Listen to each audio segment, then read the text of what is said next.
Coming up on this episode of NewsTeam Boulder, a spike in coronavirus cases and what the university is doing to keep their students safe. Plus, there might be life on another planet in this solar system. We'll have all of that and more just ahead on NewsTeam Boulder.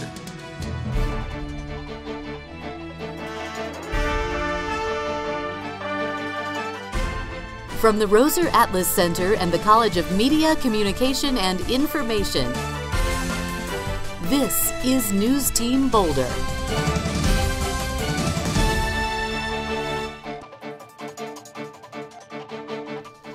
Welcome to NewsTeam Boulder. We're glad you're with us. I'm Vinay Simlot. We'll start today with breaking news. The urgent request to students late last night by Chancellor Phil DeStefano. Wear face coverings, avoid large gatherings, and practice physical distancing. This comes after a two-day spike of coronavirus cases. On Friday, CU confirmed 89 new cases. Yesterday, 77. So far this semester, 385 students have tested positive for COVID-19. The chancellor says less than a third of these positive cases have been from students who live on campus. There's some good news about the coronavirus vaccine. The drug maker Pfizer says they're expanding their phase 3 trial to over 44,000 participants. The expansion lets the company test more diverse populations. Based on their current timeline, Pfizer says they expect the trials to be finished by Halloween. The nation's top infectious disease expert, Dr. Anthony Fauci, says people should expect a vaccine to be rolled out by the beginning of next year. With students coming back to campus during the pandemic, university officials say they're concerned about the spread within dorms. Last week, I caught up with a professor with an innovative idea for limiting the spread of the virus.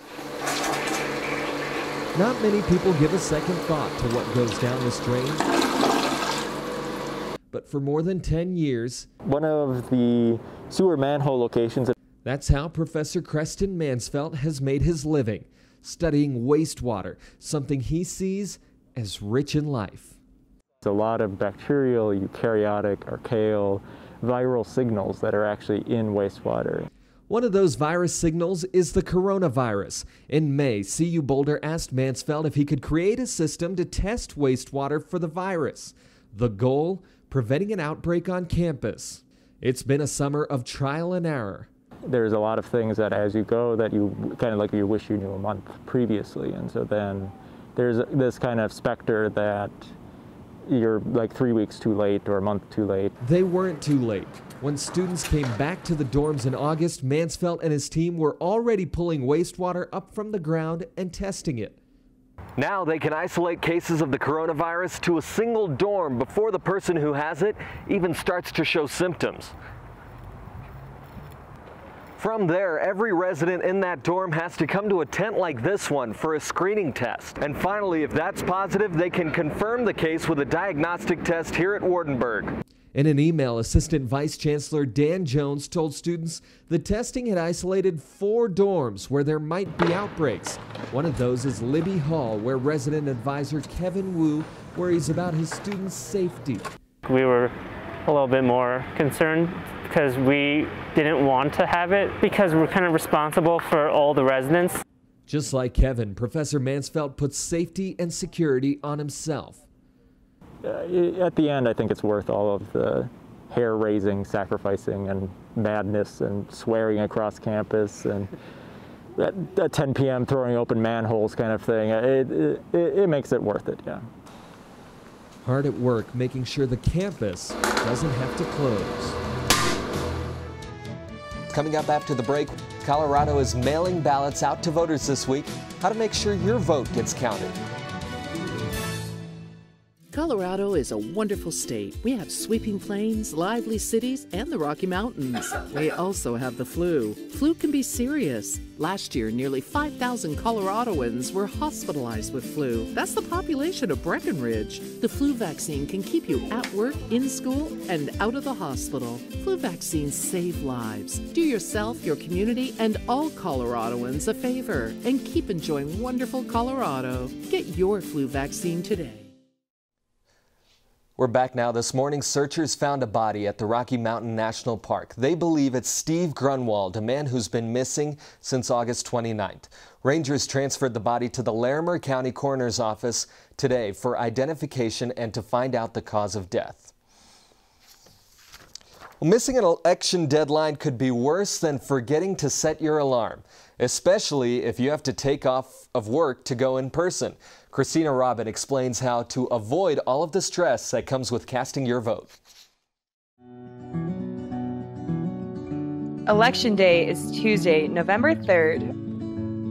And before you start researching candidates, you can't forget, you first have to register to vote, to receive a ballot, and make your voice count. Colorado offers online voting, but you can also print out and mail your registration form and send it to your local election office. Colorado mails a ballot to every registered voter, so make sure to keep an eye on your mailbox and be sure to drop it off before Election Day. You can also vote before Election Day from mid-October to early November. The Environmental Health and Safety Center is serving as the on-campus voter service and polling center for the current election and is open until 6 p.m. November 6th and 7 p.m. November 7th. Now that you're fully equipped with all of the skills to vote, you can sit back, relax, and wait for election night. Sitting back and relaxing sounds like a great thing to do today. The sun's out, beautiful weather, but how long will it last? We'll get to weather right after the break.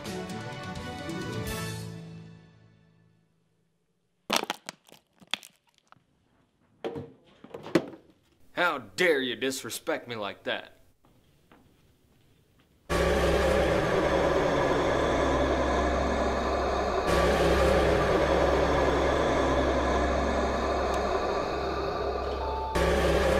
I look like a commingled container to you? No, you're not real.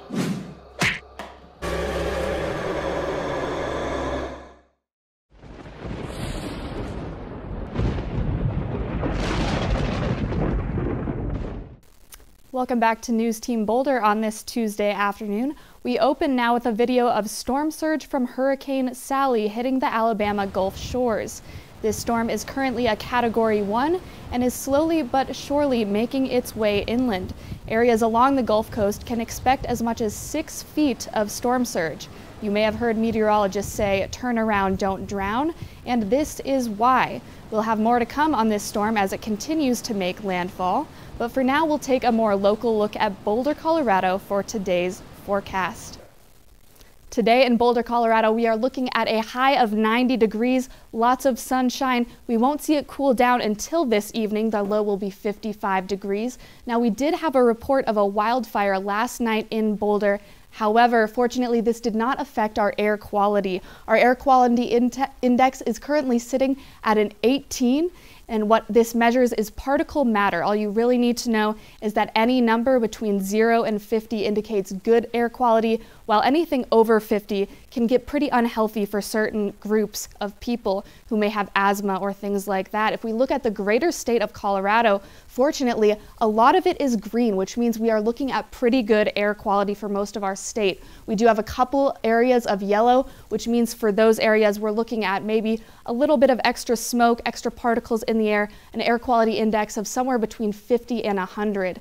Now for the entire nation, if we take a look at our air quality here, East Coast looking pretty good. However, over on the West Coast and the Pacific Northwest, due to those wildfires, you may have seen on the news, crazy orange, red skies, all of those wildfires going on are making the air quality very unhealthy for all of those people living there. So not looking great over there. If we take a look at the forecast, however, for the entire nation, the focal point here is going to be Hurricane Sally. Again, this is a Category 1 hurricane, which is making landfall right along the Gulf Coast here. We have this low pressure system parked out over this area as well, bringing lots of rainfall and flooding to this area. Storm surge is certainly a concern as well. Now for us, right in the middle of the nation, we're at a high pressure center, which hence means all of those warm temperatures and sunshine. These next few days, we're going to be looking at a lot of the exact same that we see right here. Mountain regions are going to be looking at slightly lower temperatures, somewhere between high 50s and high 70s. And then for us on the Front Range, sometimes 90s in Denver and Boulder, and then everywhere else somewhere in the 70s and 80s. Now tomorrow in Boulder, we're looking at another very sunny day, very balmy walk to campus, even better if you have air conditioning, in my opinion. High will be 84, low will be 53, but again, we won't see that cool down until later in the evening. And for the next few days here in Boulder, we're looking at a lot of the same. Toward the end of the week, we're looking at a lot of sun. Wednesday, Thursday, and Friday, highs in the 80s, lows in the 50s. And then Saturday, we do have a chance for isolated thunderstorms in the afternoon. But again, not a huge concern. We'll still be looking at a lot of heat and humidity even if we do see those thunderstorms, and they probably will be very short lasting, so don't let that deter you from making outdoor plans this weekend. That is all I have for the forecast, and when we come back, we'll talk about what else is going on here in Boulder.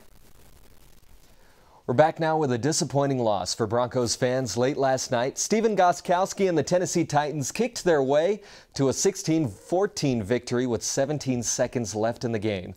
Drew Lock threw for 216 yards and a touchdown. Melvin Gordon had 15 carries for 78 yards but coughed up a fumble. Ryan Tannehill threw 2 touchdowns for the Titans. Denver sports fans might be hoping for better news tonight. The Nuggets are in Game 7 against the Los Angeles Clippers. That'll be on tonight at 7 on ESPN. The Nuggets are 7.5-point favorites, and the winner will play the Lakers in the Western Conference Finals. Well, many Boulder businesses are closed because of the pandemic. But starting today, the CU Museum of Natural History will allow Boulder community members to enjoy virtual museum exhibits. People can explore a wide variety of their exhibits through the museum website. The online exhibits will also be available through late November, but be sure to visit regularly because the museum plans to expand its content offerings every week. If things get too crazy for you on this planet, I know there are for me. There might be room for life on another in our solar system. A group of astronomers at the Cardiff University in the UK say there may be signs of life on Venus. They've detected a rare gas called phosphine, which only appears when there are microorganisms. Scientists aren't certain that there is life on Venus, but they're trying to rule out other possibilities for that gas phosphine existing. Well, that'll do it for us on this episode of News Team Boulder. It's a beautiful day. Hopefully we don't have any smoke from the wildfires. Please go out and enjoy it. I'm Vinay Simlot.